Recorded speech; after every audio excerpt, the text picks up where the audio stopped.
Siemanko, ostatnio na kanale pojawiła się Skoda Favorit, rozsądny, rodzinny hatchback z przełomu lat 80. i 90. I w dzisiejszym odcinku, proszę bardzo, jak Favoritka wyewoluowała. Przed Wami Skoda Scala. Jest to tak fajnie wyposażona wersja pod maską 1.0 TSI, automatyczna skrzynia biegów. Przeważnie mówię Wam na końcu, że była to niesamowita próba autostradowa. No w tym przypadku powiem już chyba na początku, że będzie niesamowita, bo dzisiaj tak wieje, a maszyna ta została mi udostępniona do testu na krótką prezentację oraz próbę autostradową. Pozdrowienia dla Mikołaja tutaj. Auto jest na sprzedaż. No kurczę, jakby mogło nie być. Link do ogłoszenia znajdziecie w opisie filmu. Auto akurat jest na stalówkach, bo zimowe koła. Rocznik 2020. Kiedyś już Wam prezentowałem Skodę Scalę, ale dawno temu i była z manualną skrzynią biegów. Była to nowość, a aktualnie, no co, już normalny taki widok jak Scalę widzimy. Jak Wam się ona podoba? Myślę, że do tego wyglądu się przyzwyczailiśmy. Jest neutralnie i tak można powiedzieć, no rozsądnie, bez przesady, jest to Skoda. Byłoby to co najmniej dziwne, gdybyśmy w wyglądzie i designie Skody dopatrywali się jakiegoś szaleństwa. Po tym drobnym detalu, jakim jest chrom w dolnej części okien, możemy już się domyśleć, że będzie to fajnie wyposażona wersja. No panie, a jak jeszcze dopatrzymy się tutaj napisu w reflektorze, zresztą w lampach z tyłu też Skoda Crystal Lightning, czesko-niemieckie Matrixy. Te zaznaczenie, zobaczcie w ogóle jak ta lampa tutaj, gdy się tak jej przyjrzymy z bliska, jak pięknie wygląda. Coś tutaj się dzieje. Jest rozsądnie, ale te detale? Takie małe? Szaleństwo. Taka chwila zapomnienia. No i tutaj, jeśli chodzi o tył, no to mamy dwie takie jakby fejkowe końcowe wydechów. No kurczę, wagowcy tak lubią widocznie emblemat Skoda. I tutaj proszę, jak patrzymy na tylną klapę, no to ten cały element to szyba. Auto jest grafitowe, aczkolwiek lusterka są czarne, ale w połysku żaden ordynarny plastik. Z przodu grill też jest czarny, też jest w połysku. Jeśli chodzi o wloty, no to tutaj pod przeciwmgłowymi to są fejki, ale tutaj i tutaj prawdziwe. Po bokach są takie aerodynamiczne przeloty. Ładny projekt. No przyzwyczailiśmy się szybko do tego samochodu, ale czy ja wiem, czy to jest jakaś taka wada? W przypadku Skody raczej nie. Rozsądek myślę, że był tutaj zamierzony. Jeśli chodzi o takie bazowe Scale, to nawet wydaje mi się, że one nie mają chromowanego grilla, tylko plastikowe czarne. No nie, Apple tak było w Rapidzie, nie wiem. W końcu Rapid jest poprzednikiem Skody Scali, taki prawdziwy samochód do floty. Chociaż Scala też w niejednej firmie jest po prostu takim filarem flot, auto używane no, przez prywatne osoby, przez firmy, przez wypożyczalnie. I te samochody nawet przy intensywnej eksploatacji, ale dzisiaj wieje, oraz z serwisowaniem long life naprawdę wytrzymują, żyją, są trwałe. Bagażnik jest dość duży, 467 litrów. O, tutaj hak nawet jest, simpli cleverowe takie haczyki różne tutaj. No to jedynie taki budżetowy trochę jest dywanik, trzeba przyznać. I pod spodem co my tutaj mamy? Miejsce na koło zapasowe jest, ale jest tutaj zestaw naprawczy. Dobrze jest, ja bym tutaj normalnie pakował walizki i się cieszył. Felgi, no to co, mamy tutaj stalówki, ale tak informacyjnie powiem, że 16-calowe, 205/60 oponka. Boczek drzwiowy, lecimy szybko. Tutaj twardy jest raczej boczek drzwiowy. Tutaj jest miękko, taki ciekawy nawet materiał. Też taki elegancki dekorek tutaj, czarno-chromowany, klameczka, wręcz designerska. Designerska też jest tapicerka. Jakby taka troszkę offroadowa, taka kurczę, chodź tutaj, siadaj kolego. Z Alcantary chyba to jest nawet takie wstaweczki. Nie, no bardzo ładnie to wygląda, przyczepić się nie można, wsiadamy. Mimo iż jest to hatchback, to ja tutaj się mieszczę, może dotykam tutaj troszeczkę. Nie, jak tak podsunę tyłek, no to prawie, że nie dotykam tutaj kolanami o fotel. Nie, mieszczę się tutaj. Czekajcie, jeszcze tutaj zagłówek muszę podnieść. 4 dwumetrowców dałoby radę tutaj jechać gdzieś ze Szczecina do Warszawy na jakieś szkolenie. Podłokietnik. Taki normalny w zasadzie, ale jest. Uchwyty na kubki. Bardzo fajnie, że mamy nawiewy dla pasażerów z tyłu. No i przestrzeń pasażerska z przodu. Kulturka jest. Ej, ja nawet jak pierwszy raz widziałem wnętrze Skody Scali, to mówię, kurczę, ty, aż nie wierzyłem, że w ogóle taki jest przeskok pomiędzy Rapidem a Scalą. W ogóle dźwięk otwierania i zamykania drzwi. bardzo ok. Z przodu bardzo ok. Tu jest miękko i to jest chyba jedyna różnica, jakbyśmy tak porównali boczek przedni z tylnym. Tak, to jest twardo, wykończenie materiałowe. No, różnica, że tu jest po prostu miękko u góry. Typowo wagowska zagrywka, że tak to ujmę. No i fotele z przodu, manualnie regulowane, także też mamy tutaj troszeczkę większą kontrolę nad siedzeniem i zajmowaniem pozycji za kierownicą. Design, projekt tych foteli naprawdę niczego sobie. W takim autku, tu też ten nawiew na przykład tak wychodzi na... Jest, tutaj kurczę jest. Tak, tu się mieści prawie 2-metrowy petrolhead. Pozycja za kierownicą jest ok do znalezienia dla niższej, z wyższej osoby. Odpala się ją tutaj bezdotykowo, znaczy kurczę, bezdotykowo, bezkluczykowo, ale Kilesa tutaj nie ma takiego całego pełnego. Tutaj sobie potwierdzimy, że będziemy korzystać z systemu multimedialnego zgodnie ze sztuką. Aha, bo jest wyłączone. Ok, dobra, to włączymy sobie. Wcześniej wyłączyłem, bo radio tutaj grało, a zaczęliśmy sobie od multimediów, no to lecimy. Radio, normalna sprawa, tu wszystko jest normalne, pasmo jest DAB, bardzo dobrze. USB 1, USB 2, Bluetooth, SmartLink, radio, telefon, SmartLink, samochód. No to taki komputer pokładowy, wybór, status samochodu, menu jeszcze, no to media, dźwięki, srutu, tutu, klimatyzacja. No to jest w sumie też takie istotne, bo na przykład w Golfie 8, no to nie mamy tutaj już chyba takiego panelu fizycznych przycisków, jeśli chodzi o klimat. Bardzo fajnie, że on jest wygodny, to jest przede wszystkim. Podgrzewane fotele, tutaj nam się wtedy to wszystko wyświetla. Klimatyzacja dwustrefowa, automatyczna. Tu jeszcze z boku coś jest. No, ustawienia, informacje, czyli Android Auto, Apple CarPlay, MirrorLink, super. Może pełnej nawigacji nie ma, ale takie coś jest wystarczające. Ekran multimediów jest jakby zintegrowany z takim oto tableto panelem z ramką. Tutaj są przyciski też takie, no skrótowe. Ekran jest też odstający, proszę. Tutaj mamy też takie różne dekorki, nawiewy. Dekor wygląda w ten sposób. Czekajcie, odświeży się, palec przyłożę. O, znaczy odświeży się, wyostrzy. Deska rozdzielcza u góry jest miękka. Cała jest miękka, aż do podszybia. Dzieje się tutaj, powiem Wam, w tym wnętrzu różne fakturki, różne kształty, przełamania, nawiewy. Tutaj też takie detale, jak tak przyjrzymy się. Jakieś miejsce na telefon, ale chyba nie ma ładowarki indukcyjnej. To są dwa porty USB-C. Dekor z Black Piano. Tutaj jest tunel środkowy, no to już jest twardo. Dół deski jest twardy, schowek jest ok. Częściowo twardo, częściowo miękko wykończony. Gałęcjusz, skrzynia DSG. Proszę, ale analogowa, nie jest to żaden jeszcze joysticzek. Ręczny, proszę Państwa, jest tutaj normalny taki. No, oprzyte skórką. Uchwyty na kubeczki. Podłokietnik, schowek pod podłokietnikiem. Kiera normalna, typowa skodowska, obszyta skórą. Nawet przyznam, że ładnie wygląda, chociaż no już tak jest bardzo poprawnie, po prostu bardzo poprawnie. Taka sama sytuacja jest z licznikami. Dwie analogowe, normalne tarcze. Po środku monochromatyczny wyświetlacz i tutaj tymi przyciskami sobie regulujemy. Normalny taki komputer pokładowy tutaj, proszę. O, wyjdziemy, asystenci.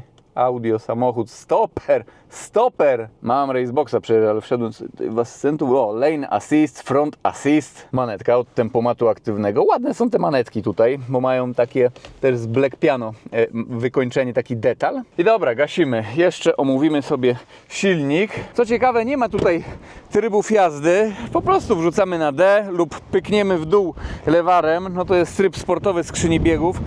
Ale mimo wszystko jest tutaj tryb żeglowania też. O! Pod maską co? Litra mamy. No, jeśli ktoś ma motocykl i mówi, że na litrze jeździ, no to przecież okej. No to mamy tutaj w Skodzie skali litra, w dodatku z turbiną przecież. 115 koni mechanicznych, 200 Nm. Jednostka ta naprawdę ciężko się tutaj przyczepić. 3-cylindrowa, ale wibracji tutaj jakichś takich nie ma. Może przy odpalaniu silnika, no to są takie wiecie. Ale też nie ma przesady. Jak jedziemy sobie tym samochodem, po prostu dźwięk jest tutaj trochę inny. Gdybyśmy tak porównali do 4-cylindrówki, ale gdy stoimy na światłach i auto jest odpalone, nawet nie czuć, czy silnik jest zgaszony, czy aktywny, odpalony. Dość wdzięczna jednostka. Auto waży 1229 kg osiągi. Chyba nie muszę mówić, że mamy tutaj napęd na przednią oś. Przyspieszenie do pierwszej setki. Według deklaracji producenta ona słonko wychodzi 9,9 sekundy.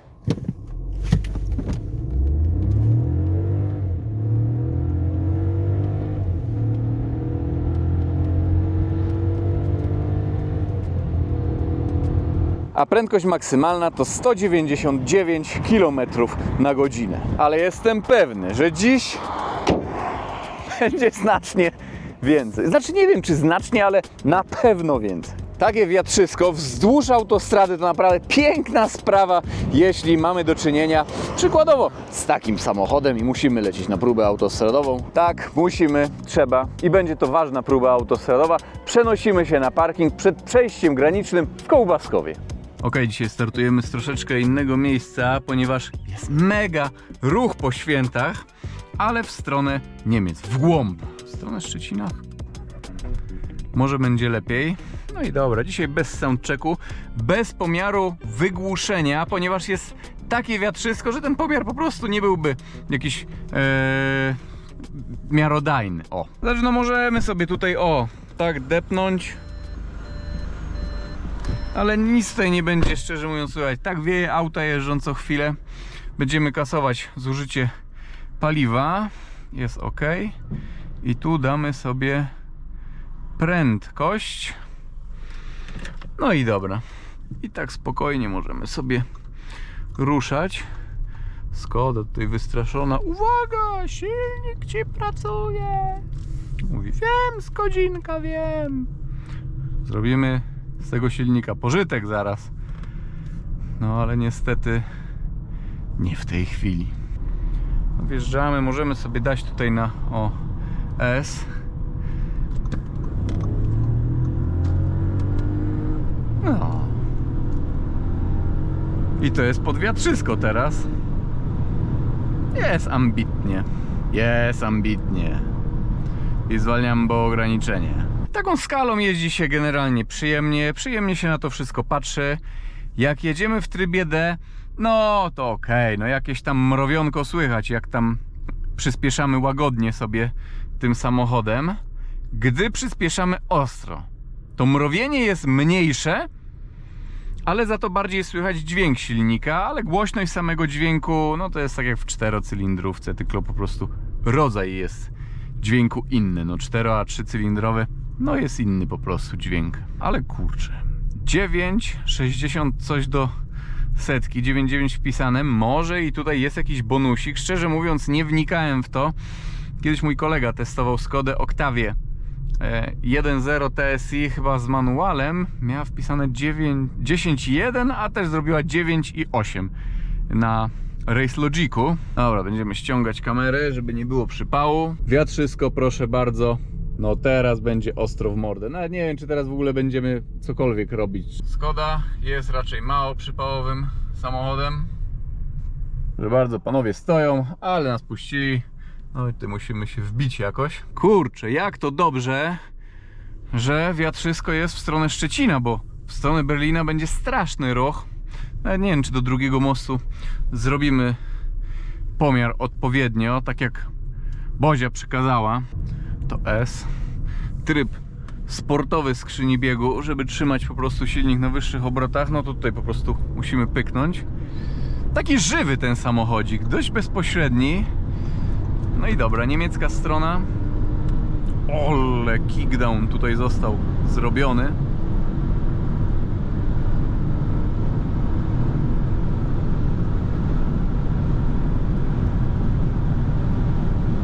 No, cisną ludzie, cisną. Też ciężko mają pod wiatr jakie. Dobra, ja odpuściłem 175, byłoby gdzieś 179 do drugiego wiaduktu. Jest ok, no było z góry, jest pod wiatr. Ciężko to nawet teraz tak policzyć. Co ja w ogóle mówię? Ja się bardzo kurczę przejmuję tutaj, żeby dobrze poszło, chciałbym, no. To prędkości obrotowe. 140 km na godzinę to mamy 3306 obrotów. Coś się dzieje naprzeciwko, ale tutaj na odcinku Ostatniej Nadziei dopiero, także luz. Wrzuciłem sobie tutaj w trybie manualnym 7 bieg, żeby nie było, że mi na 6 będę mierzył. No ma wysokie dosyć obroty, no ale mniejszy silnik czy coś, no to może mieć tutaj troszkę krótsze po prostu przełożenia skrzynia. Chociaż z drugiej strony turbo doładowanie jest, no to ciągnie bardziej od dołu. 120 to jest 2812 i stówka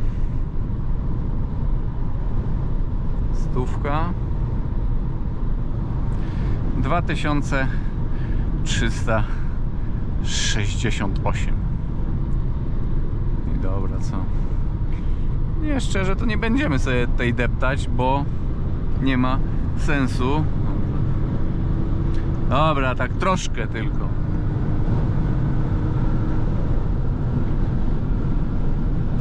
Powiem tak, do tej Skody bardzo pasuje taki silniczek właśnie 1.0 TSI, 1.5 TSI oczywiście, chyba z ACT nawet z odłączaniem cylindrów, zużycie paliwa byłoby tutaj podobne, a ten wóz szczerze jak się spokojnie jeździ to do 6 litrów wyrobimy się. Jak będziemy jechać eco-drivingowo, no nawet 4 coś będzie zużycie paliwa. Nie wiem, ja muszę to powiedzieć, bardzo dobrze, że tutaj nie ma wolno ssącego jakiegoś 1.6, bo nie byłoby tutaj dołu, ten samochód po prostu byłby wbrew opinii ekspertów i specjalistów działu komentarzy, byłby bardziej mułowaty. No jakbyśmy deptali tutaj do dechy, no to wiadomo, no, ten by miał 115 koni i ten, no to by podobnie mniej więcej szły, ale weźcie na przykład, nie wiem, jakiś 5., 6. bieg, czy nawet 7 z takich 3000 obrotów, no to po prostu 1.6 to pod wiatr, to on by, nie wiem, on by chyba spalniał, wciskając gaz do dechy. No,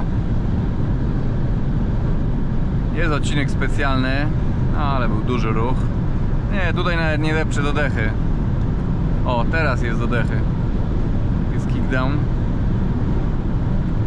No jak mówię, tutaj nie ma sensu. Jest takie wiatr. Chyba 37 km na godzinę w porywach i 67 w porywach i 37 normalnie. Dobra, i zwalniam, bo tutaj duży ruch. Tak jest, 189 km na godzinę według GPS-u. Porządkowe, porządkowe. Drugi zjazd za przejściem granicznym w Kołbaskowie na Szmyln. Ale to patrzcie, ewolucja tych 3-cylindrowych silników, jak to w Matizie czy w jakichś starszych autach, jak to po prostu stopami można było obroty liczyć, a tutaj to stajemy i w zasadzie nie wiadomo, czy auto jest odpalone, czy nie. Jest tutaj przypomnienie ciągle. Uważaj, masz silnik odpalony. No i dobra, tryb sportowy, soundcheck, będzie z tego jakiś soundcheck? Dobra. Tepniemy.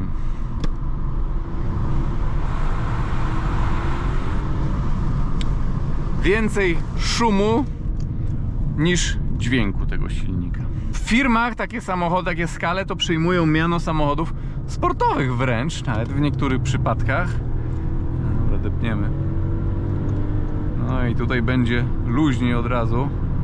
Może 100-150 się tutaj zmierzy, ale jak mówię, patrzmy na te osiągi, wiecie, także no jest z wiaterkiem. No, plus 0,1%, 13 czas.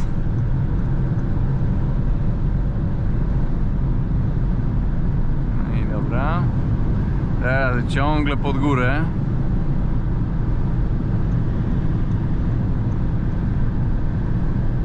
No i kurczę, i wyjedzie Niemiec, nie? No wiadomo, że Niemiec. 170. O, tutaj też pod górę jest ciągle, ale paczka 8 za chwilkę, myślę, będzie.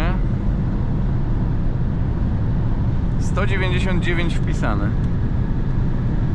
Paka 8 jest, ciągle jest pod górę. Teraz dopiero wyrównanie. O nie, i wyprzedzanie. I wyprzedzanie wolne. No trudno. 189. Jezus Maria. Ja rozumiem, jak ciężarówka się wolniej troszkę wyprzedza, ale tutaj 407 coupe, no chyba że tutaj jakieś 2.7 HDI pod maską, to ja się nie dziwię, też bym tak wyprzedzał na wszelki wypadek, żeby ten silnik nie padł. Przecież to jest jasne jak słońce. Patrzcie, tutaj nawet pod górkę trochę jest ciągle. Już paczka 9 jest. 195 według prędkościomierza. Małe przekłamanie, 5 km na godzinę. No i dobra. I tu się puszczamy.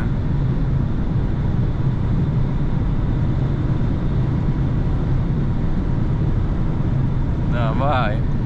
Dawaj Skodzinka.